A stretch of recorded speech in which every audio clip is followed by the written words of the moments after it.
Hey guys, this is the May workshop, and today we're going to be looking at some different ways you can tune your guitar. If you're just starting out, I recommend getting the Snark tuner that clips on your guitar over here, or downloading an app like Guitar Tuna, and that's Tuna, like the fish, Guitar Tuna. Those are really good apps for starting out, getting your feet wet with tuning the strings. But if you've been doing that for a while and you're ready to find some different ways that you can tune by ear, then that's what this workshop is going to be about. So the first one and the most standard tuning method is what I call the 5th fret tuning method. So the idea is that if you play any string on fret 5, that should be the same as the string beneath it. So you start here. Let's say, for example, my 5th string was out of tune. I play the 5th fret on the 6th string. Then I play the open 5th. Obviously that doesn't sound good. It sounds too low, so I would tighten the string.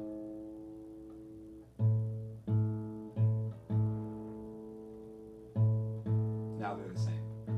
You do the same thing on the next string. Play the 5th fret on the 5th string, same as the open 4th string. Keep going down. Now when I get to the 3rd string, because of the interval difference between the strings, this is the only time when I have to come back to fret 4 in order to make it sound like the string beneath it. And then once I go to the 2nd string, I come back to fret 5, and they're the same. So we've all been in that situation when you come to play your guitar and you sit down and you strum a chord and it sounds like, right? That's not a good feeling. But sometimes you don't have a tuner around, and that's when you can use the 5th fret tuning method to quickly play 5th fret on the 2nd string.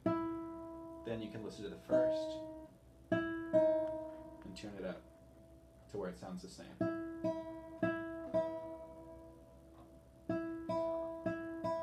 Now, as you're starting this out, I recommend you get a tuner and just check yourself afterwards. So do it by ear first, but then check yourself afterwards. You'll notice you'll get better and better at it with time, because tuning an instrument is really an actually difficult thing to do. Okay, so my next technique that I want to talk about is using the harmonics. Now, some of you may not know what harmonics are. We can talk about that in lessons, but for those of you that do, or that are willing to give it a try, you just find the harmonic on fret 5 on the top string, and I got that by lightly touching right over the metal part, not pressing down. And as soon as I pluck the string, I take my finger off to get that chime sound. That should be the same pitch as the harmonic on fret 7 on the 5th string. So I'm just comparing them back and forth to make sure they're the same. You can do that on almost all the strings.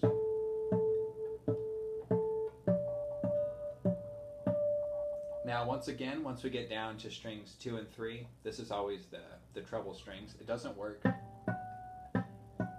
So what I do here is I just go back to fret 4 and I play that like we did in the first tuning method on the 3rd string and make sure that's the same as the open 2nd string. And then you can go back to your harmonics here.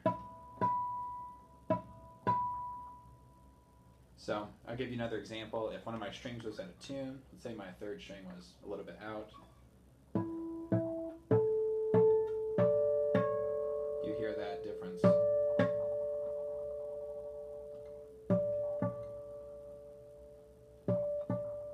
The reason I like this tuning method so much is because you can actually still hear the notes ringing while you're adjusting the knobs.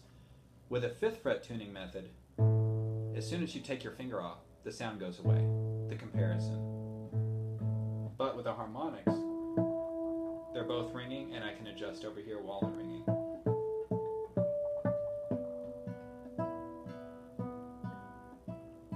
Okay. The next tuning method is one of the more simple ones, but it's very effective. I usually do this after I do one of the first two. And that's just to play a chord that uses all 6 strings. That would be like an E chord or a G chord. And then just playing through it really slowly and see if a string sounds off.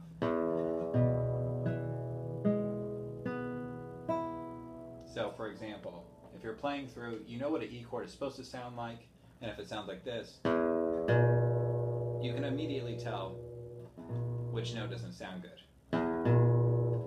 So you can adjust that knob until it sounds like what you think an E chord is supposed to sound like. This is especially helpful to do with a chord that's in the key of the song you're about to play. So if you're about to play a song in the key of G, I would check a G chord. If I was about to play a song in the key of A, I would check an A chord. It just makes it so that it sounds really good in the key that you're about to play in. Because honestly, a guitar can never be in perfect tune. You can tune the open strings perfectly, but because of little mathematical things and imperfections in the instrument, as soon as you press down a fret, it's going to be just this tiny bit out of tune. So you're always going to be constantly making adjustments. The last thing that I like to do, and I was inspired by orchestral players when I decided to do this type of tuning, is they just play their strings open and they've memorized what that sounds like. It's a little bit of a different interval for orchestral players, but we can do the same thing with guitar. To me, that sounds like what I know the 6th and 5th strings to sound like. If you memorize what that sounds like when you play 2 strings, your ear won't be satisfied if one of them happens to be off. So, let's see, I'll pick one here. So if I'm trying that method, that sounds standard to me.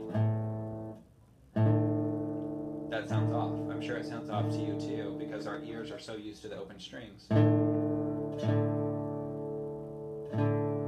it sounds right.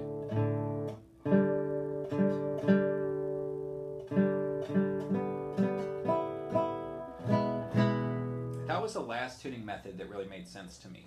So if that one doesn't quite make sense to you yet, that's okay. You probably just need to spend another year or 2 with the guitar, and then it will start to make sense how those strings are supposed to sound together. But I use that one quite a bit now. So those are my main methods of tuning. There's other ones that are a little more advanced. You have to know the notes on the guitar if you want to tune with octaves.